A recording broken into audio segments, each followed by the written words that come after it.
Olá, amigos do canal da Associação dos Estudos Espíritas Allan Kardec.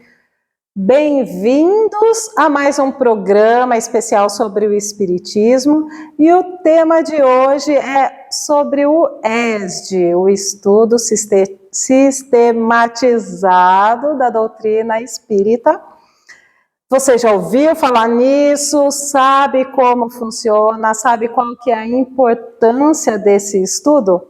Então, para a gente ter essas respostas, nós convidamos a nossa ilustríssima irmã Débora, que há mais de 10 anos tem feito esse trabalho de coordenação do ESD. E vamos fazer as perguntinhas para ela. Seja bem-vinda, Débora. Ai, obrigada, Calu. Para mim é uma honra estar aqui com vocês e poder falar um pouquinho desse trabalho que a gente faz aqui na nossa casa do ESD. Então, vamos lá, direto ao assunto? Vamos direto ao assunto. Que seja. A primeira coisa, o que é o ESD? Tá. O ESD, ele é o Estudo Sistematizado da Doutrina Espírita. É um curso que foi elaborado pela FEB, se não me falha a memória, em 1983, para tentar auxiliar as casas espíritas no aprendizado da doutrina espírita e unir estas casas espíritas. Porque a gente tem um estudo na casa espírita, tal, mas não tinha uma coisa assim sequencial, uma coisa elaborada, cada um fazia da maneira que dava para fazer, faziam estudos das obras básicas, ali um pouco o Livro dos Espíritos aqui, um pouco do Evangelho segundo o Espiritismo ali. Então, se sentia a necessidade de ter uma abrangência maior da doutrina de uma forma mais rápida, né? E as casas espíritas até tinham, geralmente, o curso básico de espiritismo, mas não era uma coisa uniforme. Então, nessa tentativa de unir as casas espíritas e deixar esse ensino mais uniforme, a FEB fez, então, o ESD, que na época foi elaborado pela Cecília Rocha, e numa comunicação mediúnica, foi recebido na FEB a comunicação de um espírito chamado Angel Aguarde. Não sei se essa é a pronúncia, sabe como é que é a coisa, né? A gente não sabe falar português direito, imagine falar o nome do espírito. E ele, então, sugeriu que se fizesse esse estudo sistematizado. E, então, no dia 17 de novembro de 1983, em comemoração ao centenário da FEB, que seria em 1984, foi, então, inaugurado o ESD. E aí, então, a diferença entre o ESD e as outras formas de estudo é justamente essa conexão, essa sistematização. Como que você explica isso? Basicamente, não há diferença entre o curso básico de Espiritismo e o ESD. O que acontece é que a tentativa era de fazer com que isso ficasse uniforme nas casas espíritas. Porque o que acontecia? Você começava a frequentar uma casa espírita A, vamos dizer assim, e fazia o curso básico de espiritismo ali. E você ficava frequentando aquela casa, começava a trabalhar naquela casa e tal. E por algum revés da vida, você acabava mudando de cidade e tal, e acaba que tinha que procurar uma outra casa. Então aí você ia atrás de uma casa espírita B. Só que você chegava na casa espírita B, você tinha que fazer tudo de novo. Então, a tentativa era que as pessoas não precisassem ter que fazer tudo de novo só porque trocou de casa. Então, as casas federadas geralmente usam o ESD por causa disso. Então, se eu saio aqui, a gente tem o ESD aqui na associação, e se vier alguém de outra casa espírita que fez o ESD em outra casa espírita, ela não vai precisar fazer novamente. Ela já pode entrar aqui trabalhando nas atividades sem precisar fazer tudo o estudo novamente. Se ela quiser, claro, aí ela fica à vontade para ela fazer ou não. Mas não há necessidade disso. E mesmo a gente, se algum frequentador ou trabalhador da casa aqui for para uma outra casa que tenha o EG, ele também não vai precisar fazer o EG novamente. Essa era a intenção. E fazer de uma maneira sistematizada, que a gente pudesse abranger a doutrina de uma maneira geral. Que o EG, ele abrange tanto a filosofia quanto a parte moral e a parte científica. Ele abrange tudo de uma maneira assim que dá para ter uma visão geral de tudo. Então você consegue ter uma base de tudo. Então fica mais fácil para a hora que você muda de casa, você ir para uma casa, você ter, você conseguir trabalhar sem precisar ter que começar tudo do zero. E ter uma mesma linguagem. É a mesma linguagem. Em todos os lugares, né? Exatamente, é uma maneira de ter a mesma linguagem em todos os lugares. Não que o curso básico de espiritismo não seja bom, claro que é. Tem muitas casas espíritas que ainda tem o seu próprio curso básico. Não tem problema nenhum. Essa foi uma tentativa de fazer essa uniformização, como você acabou de dizer. Tá ótimo. E como que está estruturado esse curso? Quantos módulos tem? Como é que funciona? Então, o EG, ele possui 3 tomos. Como eu acabei de falar, ele abrange, então, filosofia, moral e a parte científica. O primeiro tomo é a parte filosófica. Tá?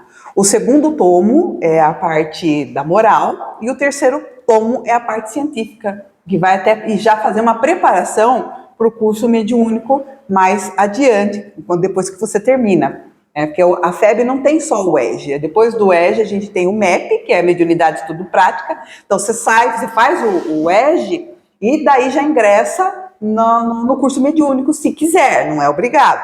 Então, se a pessoa quiser, ela vai. Ou fazer o estudo aprofundado da doutrina espírita, que é o EAD. Tá? Também aí você termina e já entra direto ali. Então, você tem esses tomos que vai abranger de uma maneira geral.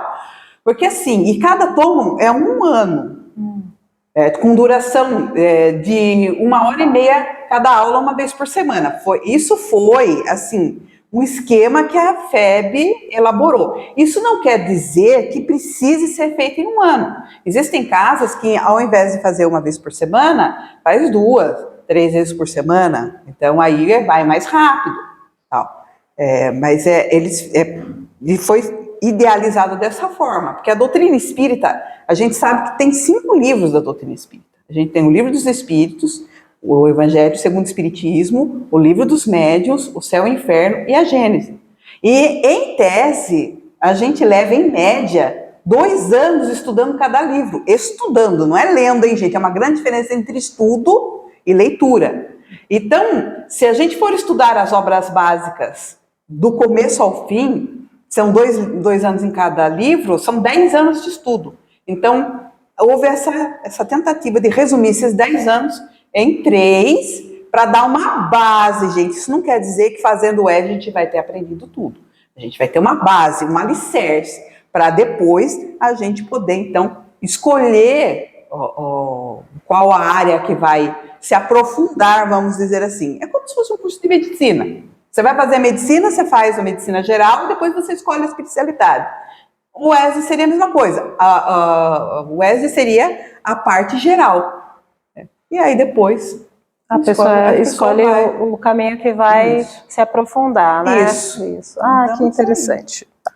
E quem que pode participar? Assim, a pessoa precisa ter algum conhecimento, tem que ter um conhecimento profundo ou raso? Nenhum. Basta querer. É só querer fazer o ESG. Tá? O ESG é justamente para isso. É para apresentar a doutrina espírita para as pessoas. E as pessoas, elas começam a frequentar a casa espírita, assistindo às palestras, assistindo às reuniões de estudo do Evangelho, e elas vão tomando gosto e elas querem, então, aprofundar isso. O ESG é para isso. É para que a pessoa consiga ter esse alicerce, essa base. Não precisa nem necessariamente estar frequentando uma casa espírita. Às vezes a gente hoje em dia com a internet, a gente sabe que está tudo na mão. Então nós temos podcast, nós temos palestras online, a gente tem estudos online. Então a pessoa acaba tendo contato com o espiritismo, nem indo para um centro espírita, só online. E aí ela fica interessada, ela quer se aprofundar, então ela vai em busca do ESG para ela ter essa visão geral da doutrina. Então, qualquer um pode fazer o EJE. E na sua experiência, o que você pode dizer em relação ao que muda na vida da pessoa quando ela faz o estudo do EJE? Você tem alguma história, algum depoimento a respeito de algo interessante que tenha acontecido, de mudança na vida de alguma pessoa? Olha, eu entrei como monitora de EJE na época, que hoje não se fala mais monitor, se fala facilitador. Eu entrei em 2005, 2006, mais ou menos, como monitora. Hoje eu estou como coordenadora. Então, assim, a mudança, ela é significativa. As pessoas, elas chegam aqui, elas chegam cheias de interrogações. Ela vem em busca de respostas. E quando elas conseguem receber essa resposta e elas conseguem enxergar a doutrina de um modo geral, é um divisor de águas. Eu sinto muito isso. Então, a pessoa, quando ela chega no final do EJE, ela chega mais madura, ela chega mais centrada. É difícil, gente, de 100 que começa a fazer, digamos que 20 terminam. Mas esses 20, eles terminam com um amadurecimento super visível. A vida melhora. Eles conseguem ter esse apanhado. Sabe? Você vê nitidamente a melhora da pessoa. É uma expansão da consciência, Sim, né? E a expansão, ela nem sempre é fácil, porque é uma tomada de... Essa tomada de consciência é tomada de consciência também de si mesmo, né? Exatamente, porque na verdade a doutrina espírita, a função da doutrina espírita é fazer o despertar da consciência. A função primordial dela é essa. Então, quando a pessoa ela se propõe a fazer o EJE, então você tem aquele apanhado geral, quer dizer, você vai se aprofundar no estudo, não é mais superficial, porque assistir palestra é bom, ouvir áudio é bom, mas sempre fica na superfície, naquela coisinha mais rasa. Agora, quando você entra lá na raiz, você vai no fundo, é outra coisa. Então, a doutrina espírita, ela tem esse poder de fazer com que a gente olhe para dentro de si mesmo. E esse olhar para dentro de si mesmo faz com que a pessoa ela expanda, ela amadureça, ela entenda tudo o que está acontecendo com ela.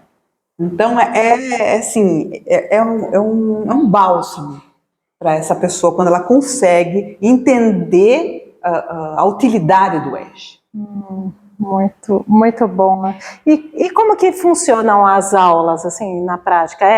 É somente uma questão de leitura, como a gente vê nas palestras, é uma coisa unilateral ou tem uma dinâmica, uma participação? Como que funciona? Então, aí cada casa ela vai trabalhar da maneira de acordo com a sua realidade. Então, existem casas que é uma quantidade enorme de frequentadores. Então, na hora que tem o curso, já tem matriculado até 100 pessoas. Agora, existem casas que são pequenas, como a nossa aqui é uma casa pequena. Então, quando a gente consegue 5 matriculados, já é uma vitória. Então, cada equipe do EJE vai trabalhar de acordo com a sua realidade. A FEB, nas apostilas, ela orienta os facilitadores, dando a elas sugestões de como aplicar esse material. Então, dependendo da realidade, pode-se usar o recurso audiovisual, com vídeos, com projeções de slides, pode-se usar o data show também, não há necessidade nenhuma, ou então até mesmo da forma antiga, mesmo de ir lendo e comentando. Então aí vai depender muito da realidade da casa e também da formação do facilitador, que cada facilitador vai ter o seu jeito de aplicar. É como na escola, então você tem vários professores de matemática, mas eles são diferentes um do outro, vai aplicar a matéria de maneira diferente. Então, cada facilitador vai ver a maneira que ele ache melhor para poder passar isso para o aluno, para que ele possa, então, compreender isso. Vai depender de casa para casa. Então tem uma liberdade, assim, na didática, e também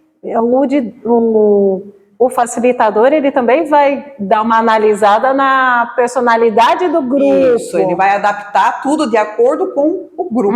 Então tem essa liberdade. A FEB, ela só mesmo organizou mesmo as matérias, né, os tópicos, os assuntos, dá sugestões. Existem cursos de formadores para o facilitador, tá? Que aqui no estado de São Paulo geralmente é a USE que ajuda, né, dando esses cursos de formação para os facilitadores, e aí cada um então vai trabalhar com aquele material que está na apostila na realidade da sua turma. Que bacana. A próxima pergunta seria justamente como se tornar um facilitador, né? E aí você já trouxe para a gente essa informação. Então, quem tiver o interesse de ser facilitador tem que ter passado pelo curso, tem que ter feito a formação, ou pode? Você sabe dessa informação? Olha, assim, não necessariamente ter passado ter feito o EJA. Não precisa necessariamente, não, porque tem que. Esse tem que, a gente tal. O que precisa para o facilitador é conhecimento da doutrina. Isso é imprescindível. Porque não tem como uma pessoa querer ensinar matemática se ela não conhece nada de matemática. Não tem, se ela vai ensinar português, se ela não sabe português. Então, eu preciso ter o conhecimento daquilo que eu quero passar. Então, o facilitador, ele tem que conhecer a doutrina espírita. Isso é imprescindível. Se ele tiver o conhecimento da doutrina espírita, aí é 50% do caminho. E ter essa vontade de ensinar. E esse é o outro 50%.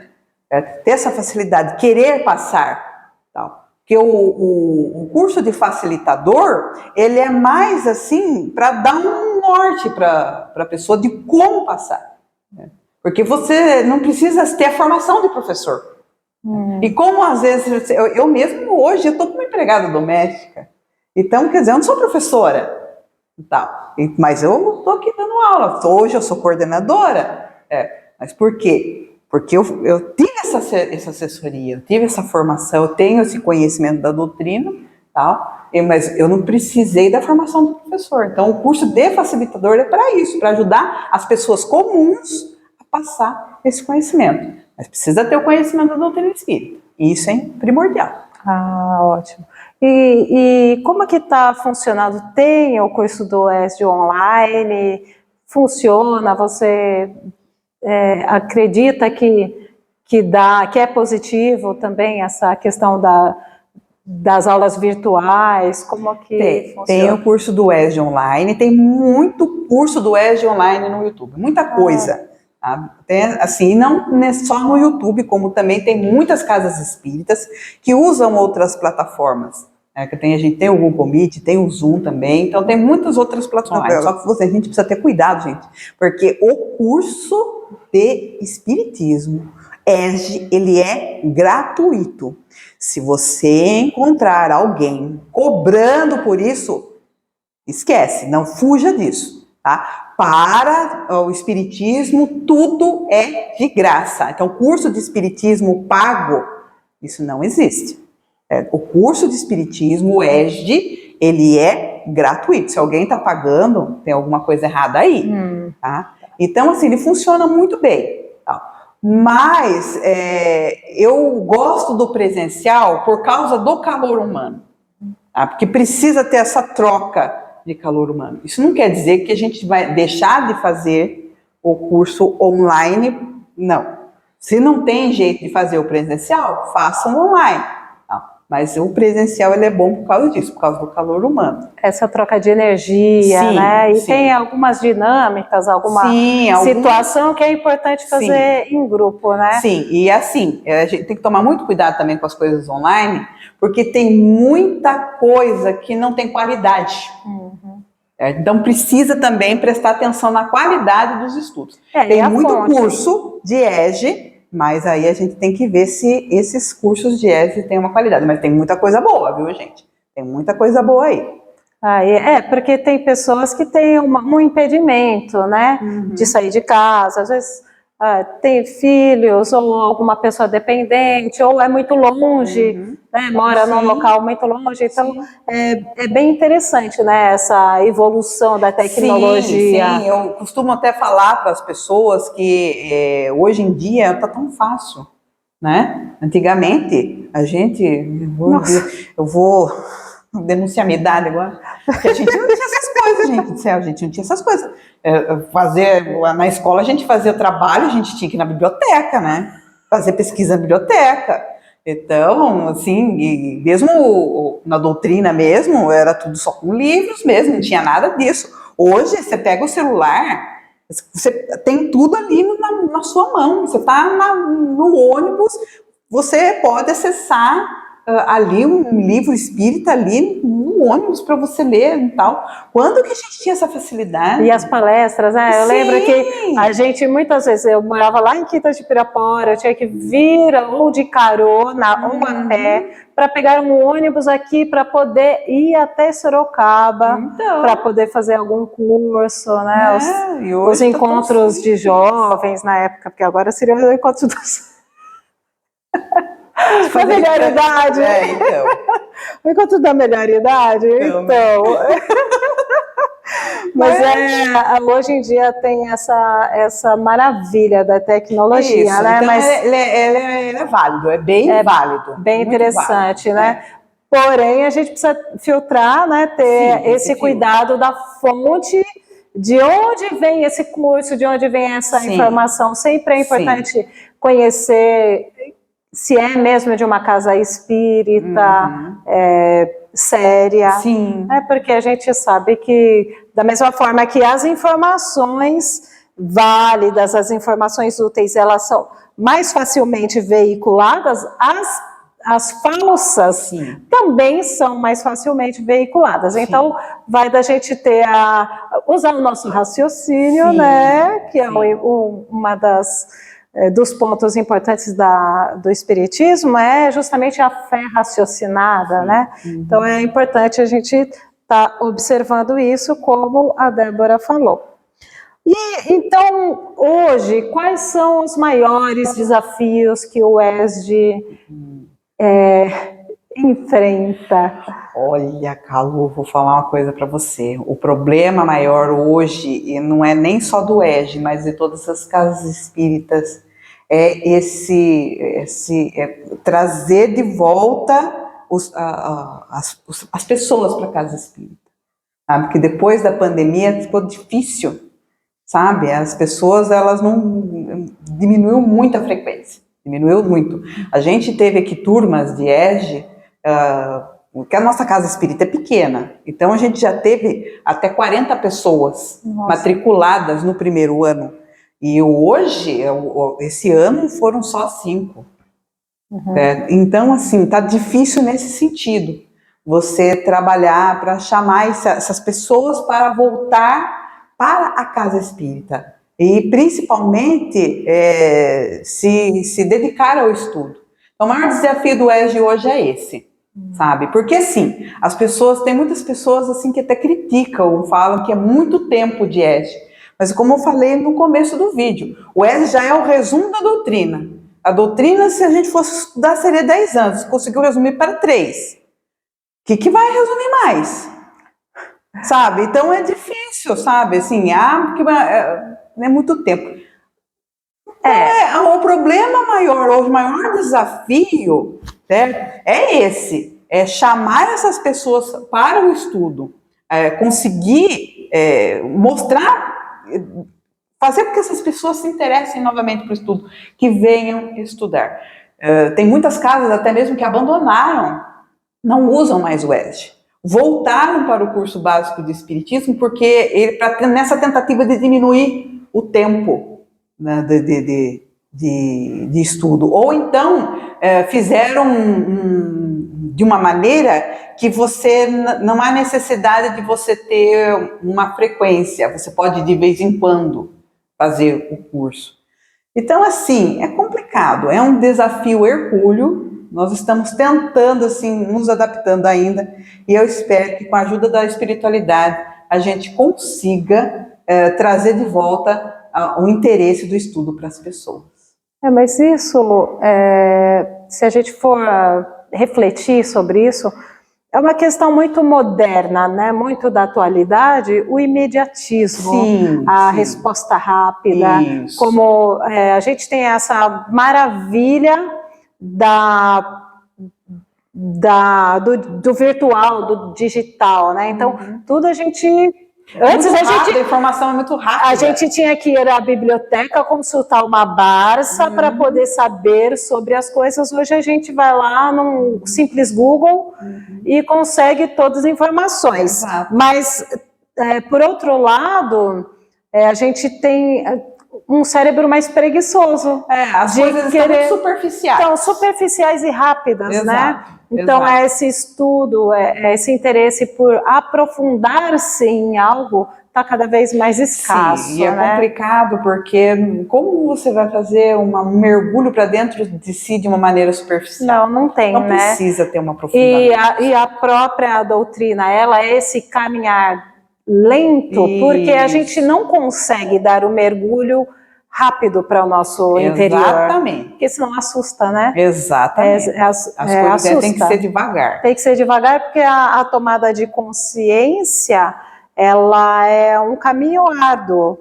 Um caminho árduo no sentido de descobrirmos também o quanto nós somos falhos, acolher a nossa falha, entender a nossa sombra, olhar para ela com o acolhimento e a importância da nossa dualidade, né? Se a gente não tiver um mergulho devagar, lento, a gente se afoga. Exatamente. Então, é realmente um desafio não só do ESG, como de toda a doutrina, e eu acredito que de diversos setores, né, na questão do conhecimento e agora com essa questão da inteligência artificial, os estudiosos vão aproveitar o auxílio da inteligência artificial para se aprofundar nos seus estudos, mas os preguiçosos, eles vão deixar que a inteligência artificial faça por eles, né? Então, ou por nós, a gente pode até se incluir, né? Mas é importante também a gente observar, refletir sobre isso, né? Sim. Que sim, claro que é muito bom, mas a gente precisa ter esse discernimento para não ser mais um vício, né? Sim. Mais um vício. Exatamente. Pelo qual a gente possa, né, se prender. Então, Débora, nós agradecemos muito, muito, muito essa partilha, esses esclarecimentos, e eu gostaria de pedir para você dar uma última mensagem, uma palavra para o público, para todos nós, para as casas espíritas. O que eu poderia dizer a você que está aí nos assistindo agora? Procure o ESG, procure aprofundar nos estudos. Não fique só nessa coisa superficial. Não seja mais querendo nadar nesse mar de superficialidade. Vá em busca do autoconhecimento, vá em busca dessa sua autotransformação. E o ESG vai te dar esse alicerce. E busque. No começo pode parecer maçante até, mas eu garanto para você que está aí, se você conseguir chegar até o final da jornada, você vai conseguir ter essa maturidade a que eu falei anteriormente. Então busque o estudo, vá atrás. Até não precisa, né, às vezes nem ser o ESG, mas aprofunde no seu estudo, não fique só na superficialidade. É isso. Muito obrigada. Eu agradeço. Para a gente é uma honra ter você aqui, né? Você sempre está aqui, é a nossa inspiração. Meu pai. É muito bom ter você aqui, te entrevistar, é uma honra para mim, né? Amiga de longa data. Então. E muito, muito obrigada. Eu que agradeço, adorei. Muito obrigada, pessoal. E estejam sempre aqui, gostaram, curtam, compartilhem. teçam seus comentários aí também para que esse conteúdo ele possa ser mais divulgado e chegue até as pessoas que estão necessitando. Muito, muito obrigada. Boa noite.